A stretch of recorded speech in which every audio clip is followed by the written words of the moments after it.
Thank you, Acting President. I rise to make a contribution to the Children, Youth and Families Amendment Stability Bill 2025. The bill acquits recommendation 25 of the Uruk for Justice report that the Children, Youth and Families Act 2005 be amended to allow the Children's Court of Victoria to extend the timeframe of a family reunification order where it is in the child's best interest to do so. Under the current legislation, parents are only given 12 or at most 24 months to have their children returned to their care. After this period, they can be permanently removed. These family reunification orders were introduced in 2016 under the permanency reforms of the previous government. Prior to that time, they did not exist. The Uruk hearings heard that having the strict timeframe of 2 years was not enough time for Aboriginal parents to fulfil the requirements imposed by the courts to get their kids back. The timeframe disproportionately impacts Aboriginal families, compounded by the inevitable delay in being able to access the necessary services and supports. The last thing we want is for more Aboriginal children to be taken from their families, and we have heard many times in this place that these children are over 20 times more likely to be removed from their mothers than other children. This critical reform will go some way to addressing the significant overrepresentation of Aboriginal children in out-of-home care. The bill also removes the adoption from the hierarchy of case planning stability objectives and replaces the term permanency with stability throughout the Act. LCV will be supporting this bill.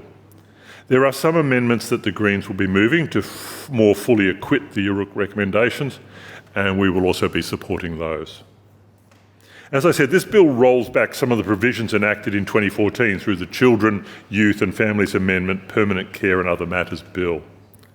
The amendments no doubt were made in good faith to address some of the failings of the child protection system, and indeed the provisions around addressing the cultural support needs of Aboriginal children in out-of-home care were welcomed.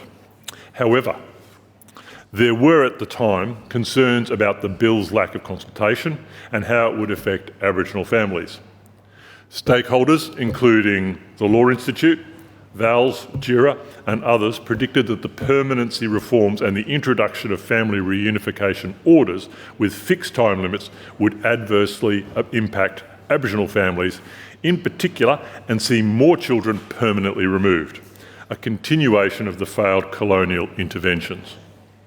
Stakeholders also pointed to the lack of commensurate funding for those foundational supports that would give Aboriginal families at least a fighting chance of meeting the rigid reunification conditions.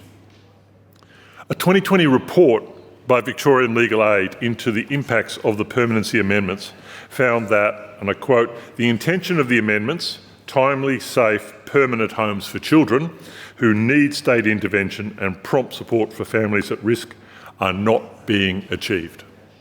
So the status quo has not been working for quite a while.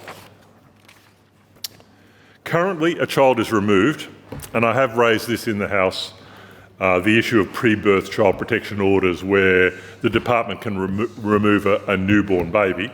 They just turn up at the maternity ward, where the mother has had no idea that her unborn child was under a protection order. She has not even been given the opportunity, much less the support, to address whatever issue is the subject of that order. So, a child is removed. Currently, every day a child is out of parental care counts against the parent. These periods are counted cumulatively and retrospectively. If a parent has had a child out of their care for more than 24 months, the Children's Court has no power to make an order for reunification. They could still return the child to parental care, but where a staged reunification is more appropriate, they are unable to do that. So the Children's Court is denied the ability to consider, for instance, whether the lack of services, housing, alcohol and other drugs or family violence supports has prevented a parent from meeting that 24-month deadline. So this is what that might look like in practice. Let's say that a mother had her child removed on the 1st of January 2023. The clock starts ticking. 12 months later, in 2024, the child is made the subject of a family reunification order by the Children's Court, which will expire on the 30th of January 2025.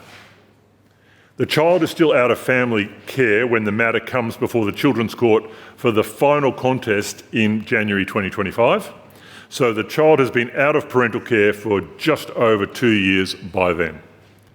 Now, the mother has been on the waiting list for housing for over 12 months, which was the biggest impediment to getting her child back. But by 2025, she's doing extremely well. She's engaging with a variety of services. She's been meeting the conditions for overnight stays, namely that she continue her ongoing engagement with services. So she's ready to begin the gradual transition of having her child back in her care. But the department decide that the child is doing well in the care of the non-Aboriginal carers, and by now, of course, that 24-month timeframe for reunification has expired. So they seek care by secretary order, which removes all parental and custody rights and confers them on DFFH to the exclusion of all other peoples and agencies. The Children's Court has no ability to extend the family reunification order and really has no choice but to grant that order.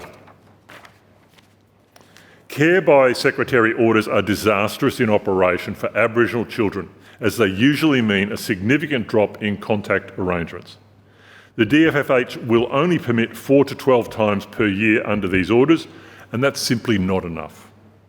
The decision can only be challenged by a parent in VCAT, but there is no legal aid funding for such applications, and of course there is an extremely long wait period for a VCAT review.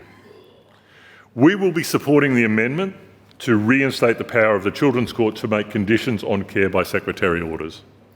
Another amendment will remove the requirement of the Children's Court to consider the extent to which a parent of the child has engaged with services and supports necessary for the safe reunification with the child and other conditions. This will mean that any extension of the timeframe is based on the best interests of the child alone and not on some arbitrary timeline, bearing in mind, once again, the barriers to accessing services, housing, particularly faced by Aboriginal parents. The bill returns authority to the Children's Court to make decisions based on the best interests of the child, and we commend the government for implementing the recommendation. And that directive, to make decisions based on the best interests of the child, is key.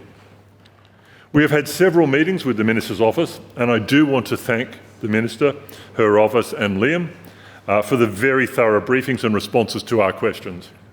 And we are satisfied with the process and consultation undertaken in developing this bill. Permanent removal must be a last resort and way down the hierarchy of options.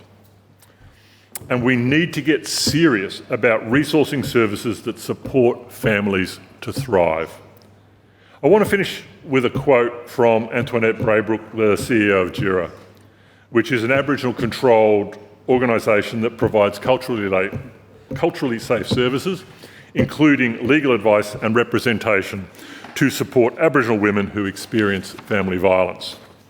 And she says, "Arbitrary reunification deadlines are cruel and punitive.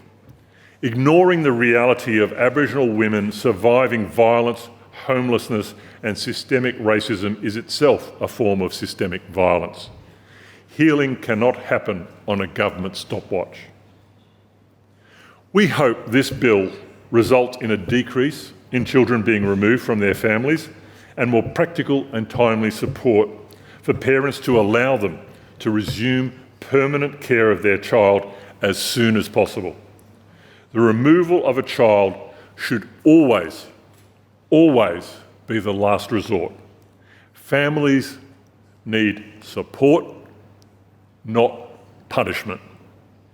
I commend the bill to the House.